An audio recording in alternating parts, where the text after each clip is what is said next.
Fabrice Rochelandais, bonjour. Bonjour. Est-ce que vous pouvez vous présenter en quelques mots et nous dire quelles sont vos fonctions au sein de notre université? Bien, j'ai été nommé professeur à l'Université Paris 3, Sorbonne Nouvelle, depuis le 1er septembre de 2012.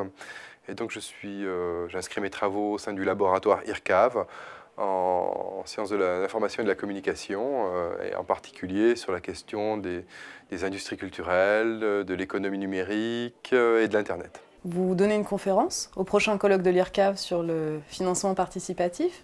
En quoi est-ce que le crowdfunding intervient dans vos recherches? Alors moi, je m'intéresse de longue date déjà aux questions de réseaux sociaux, logique de partage en ligne, de contribution en ligne.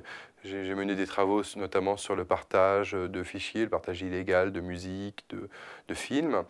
Et puis, je m'intéresse plus généralement aux questions des industries culturelles, donc aux questions de financement de la culture. Et le crowdfunding, le financement participatif, en fait, est un objet d'étude particulièrement à la croisée de ces différentes problématiques. C'est finalement assez naturellement que vous vous êtes retrouvé à devoir travailler sur cette problématique. Elle s'est imposée au cœur de vos... Tout à fait, tout à fait. D'autant que en fait, je travaille aussi sur une autre problématique depuis un certain temps, qui est la question de la diversité culturelle. Et donc, il me semble que le crowdfunding, le financement participatif, pourrait être une solution pour résoudre une partie des problèmes, des impasses qui ont trait à la question de la diversité culturelle. Derrière l'enjeu économique, finalement, qu'on pourrait peut-être plus naturellement être le premier à associer au crowdfunding, vous dites qu'il y a aussi des enjeux artistiques. La question de la diversité culturelle, la pluralité des contenus, c'est quelque chose que vous mettez au cœur de la question du financement participatif? Il n'y a jamais de problème purement économique, de problème purement sociologique, de problème purement culturel, artistique. Hein, toutes ces dimensions sont liées. Et je pense que les modèles économiques, justement, ont un impact sur la variété de l'offre, la diversité de l'offre, la diversité culturelle, mais aussi la diversité culturelle, notamment une des hypothèses que j'explore, c'est que la diversité culturelle n'a de sens que si elle rencontre un public, hein, si les consommateurs de biens culturels arrivent à trouver, surtout à découvrir des choses nouvelles.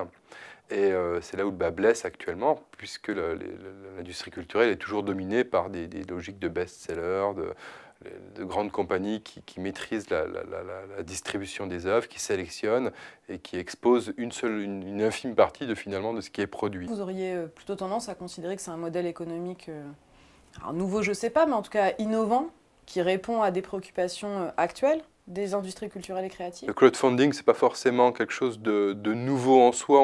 On habille souvent avec une nouvelle terminologie des pratiques qui sont anciennes. Hein. Le financement participatif, on pense aux souscriptions dans le domaine du patrimoine, des monuments, on pense aux souscriptions littéraires, on pense aussi aux logiques de dons, plus généralement dans l'humanitaire. Enfin, on fait appel à du don massif depuis longtemps. On pense aussi à l'exemple de John Cassavetes qui a fait un appel dans les années 50 pour financer son premier film Shadows, et qui avait réussi, en utilisant un média de masse, la radio, à lever quelque chose comme 50 000 $ à l'époque. Ce qui est nouveau peut-être, c'est justement par rapport à cette question de la diversité culturelle.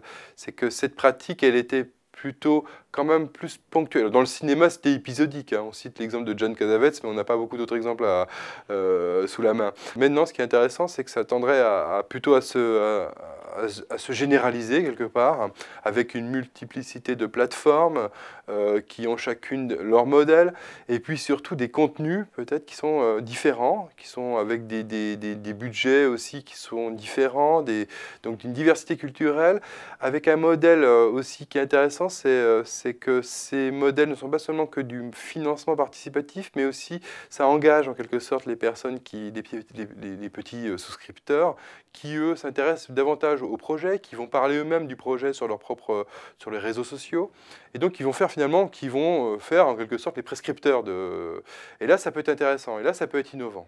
Qu'on a une espèce d'effacement des cloisons entre les rôles de producteur, de spectateur, etc., où finalement le spectateur va se retrouver à la fois producteur mais acteur en tant que tel, pas que de la production, mais de tout ce qui va être de l'ordre du marketing, de la communication. Donc peut-être que c'est là, ça rejoint ce que vous disiez sur la diversité.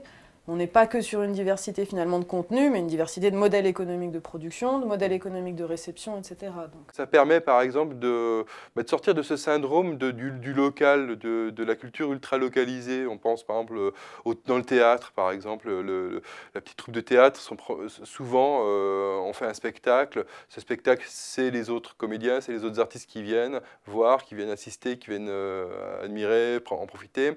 C'est la famille. Et puis parfois il y a un critique, alors on sort du local, mais c'est plutôt rare. Hein, c'est plutôt rare. Et donc là, par contre, ce qui est intéressant, c'est le côté, réseau, effet de réseau, effet de bouche à oreille, mais organisé sur une échelle de masse. Le pendant de cela, c'est-à-dire donc on a quand même un potentiel, une opportunité énorme, une opportunité technologique, une opportunité artistique. Le problème, c'est de la réalisation concrète de ce potentiel.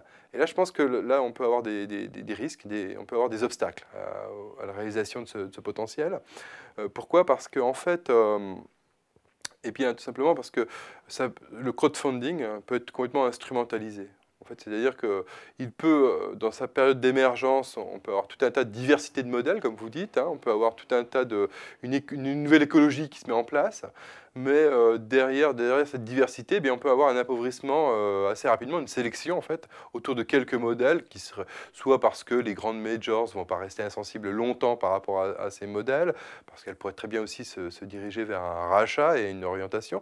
Et donc on peut avoir une instrumentalisation aussi parce que simplement les souscripteurs eux-mêmes peuvent petit à petit se conformer, hein, avoir des comportements qui vont s'inscrire dans un conformisme social un peu plus important, et à partir de là, vont aller financer les mêmes genres, les mêmes types d'œuvres, les mêmes types d'artistes. Et puis tout simplement parce que les porteurs de projets eux-mêmes peuvent être simplement des réalisateurs connus qui se disent, eh bien après tout, pourquoi ne pas profiter de cette manne financière, ce qui est déjà le cas pour certains films, hein, et finalement une instrumentalisation où on aurait une logique d'instrumentalisation finalement où le crowdfunding viendrait comme complément de financement pour pallier le manque au niveau, je sais pas, des Sofica ou du CNC maintenant. Fabrice Rochelandet, merci beaucoup. Merci. Et on vous retrouve avec grand plaisir en février prochain à l'INHA.